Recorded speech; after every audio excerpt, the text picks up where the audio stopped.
Alors nous sommes au centre du mausolée de la dynastie dans la Siofra, plus précisément au palais Mohgwyn. Et on va aller affronter le boss de la zone Mog. J'ai déjà été y faire un petit tour. Alors je vous conseille d'équiper l'objet suivant. C'est les entraves de Mog qui permettent de le lier brièvement à la terre. Alors, cet objet se trouve dans la prison des parias et je vous mettrai un lien en description sous la vidéo de où trouver cet objet. Il est vraiment très utile pour ce combat. C'est parti. Alors on va passer les ennemis en catimini. On va pas combattre. On va les laisser tranquillement à leurs petites affaires. Et on va prendre l'ascenseur.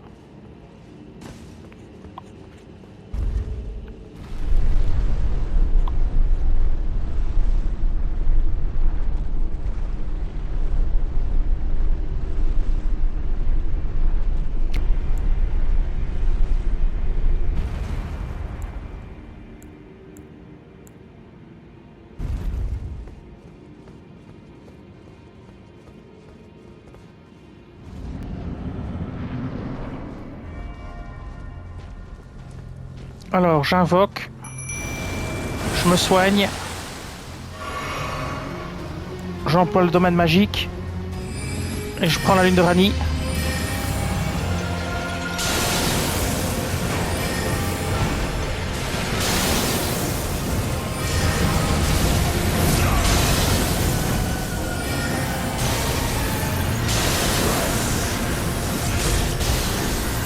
Je prends de la mana.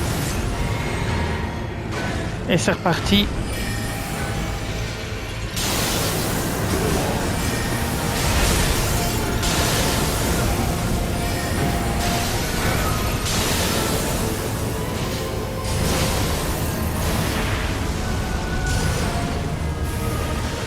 Alors, j'entrave Mog.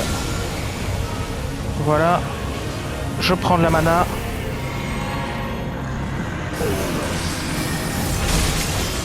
Attention.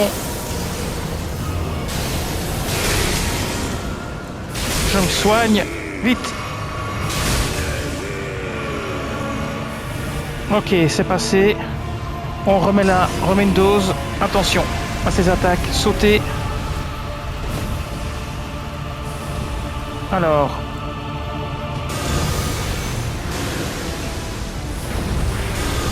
On prend des attaques qui suivent l'ennemi.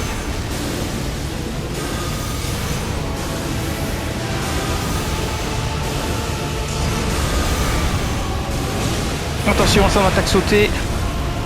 Mana. Ouf,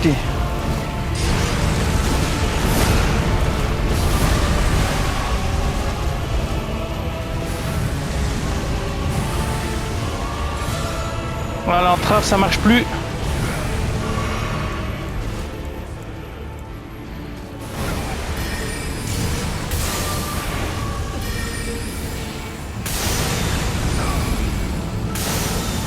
Active comète. Attention sur l'attaque.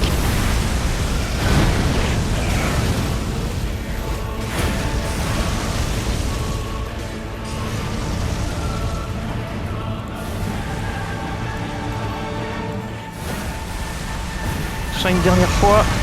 On prend ça. Lune de Rani. Ah, elle a été arrêtée. Oh là, c'est pas possible.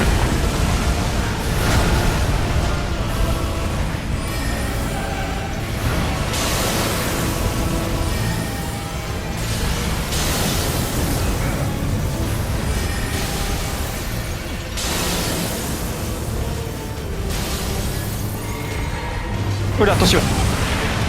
Attention. J'ai plus de moyen de me soigner, je vais changer d'arme pour essayer de me soigner.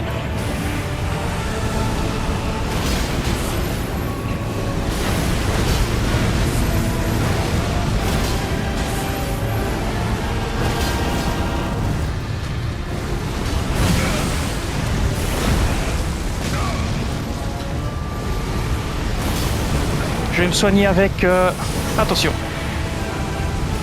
Je vais tenter de me soigner avec l'épée.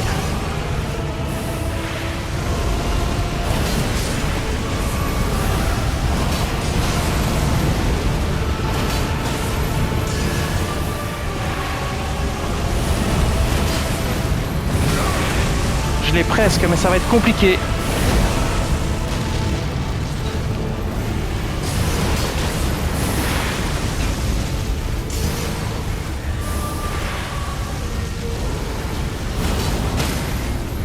Et voilà, je crois qu'il est mort, ou pas loin.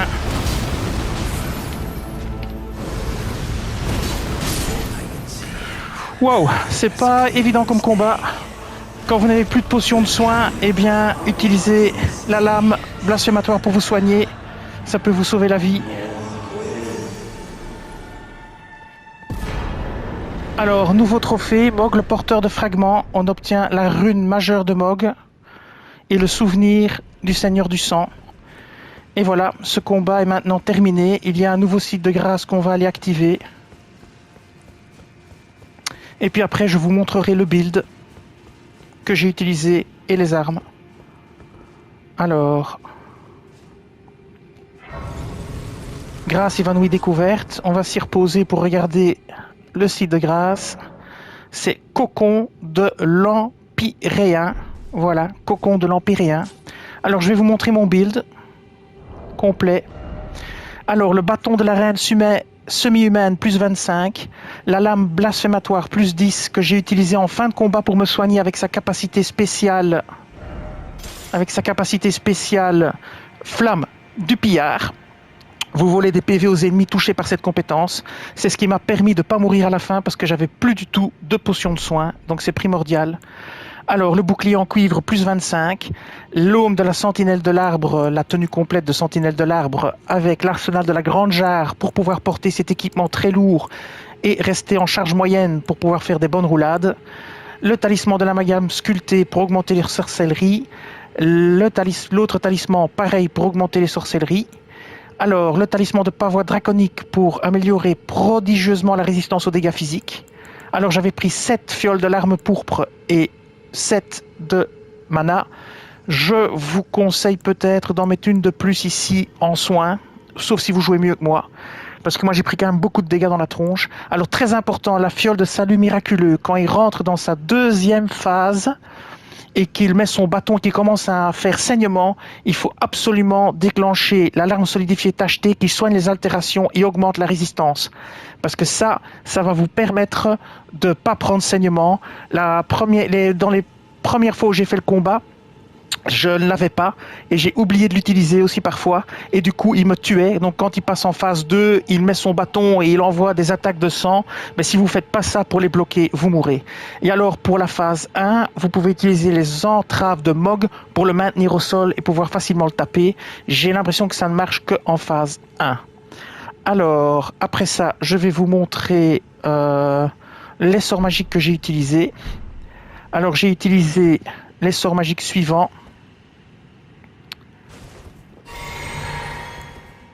Donc le grand fragment de pierre d'éclat, la comète, les phalanges de grande lame, la lame lunaire d'Adula, l'invocation vindicative, ça marche pas trop, les flammes spectrales explosives, j'ai pas utilisé, et le domaine magique en début de combat pour lancer des lunes de Rani. J'ai principalement utilisé des lunes de Rani avec le grand fragment, la comète. J'ai essayé les invocations vindicatives, ça n'avait pas l'air de trop faire effet, et voilà. Et alors j'ai utilisé l'alarme imitatrice en plus 10. Voilà.